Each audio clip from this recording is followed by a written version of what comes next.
Harrison here again over at Newport Cruisers Bike Shop.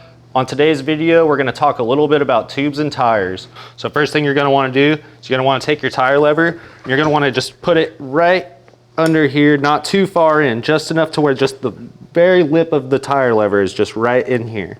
So as you can see, your rim bead or the tire bead here is coming over the rim. Some can be a little bit harder to pry out like that and change. This one luckily was pretty easy. Most of the 26-inch tires are. So once you're inside of there, let's just go ahead and just go right around here, just in a full circle. Just get this whole half of this tire bead off the rim. Now what you're gonna wanna do is you're gonna wanna pull the tire off the bead on the other side as well. My tire's off. We're all good.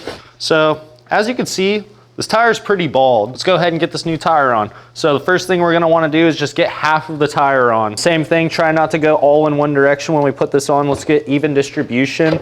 Just dropped on like butter. It's so easy. If you try to go all one direction, it's gonna make it way more difficult for you and you may pinch the tube.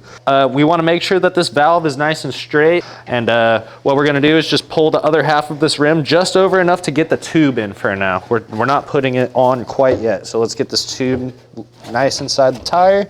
Obviously, you don't want this tube to stick out while you push the tire bead over.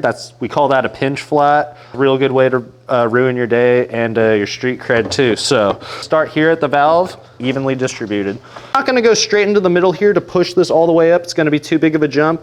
We're about here. Let's try to go here at this spoke. So evenly distribute that.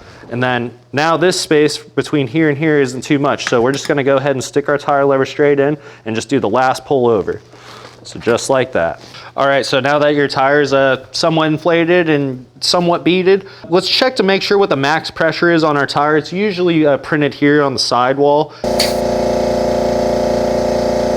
Let's double check our wire bead here. Make sure that our tire's beaded evenly all the way around the rim, which it does appear to be so.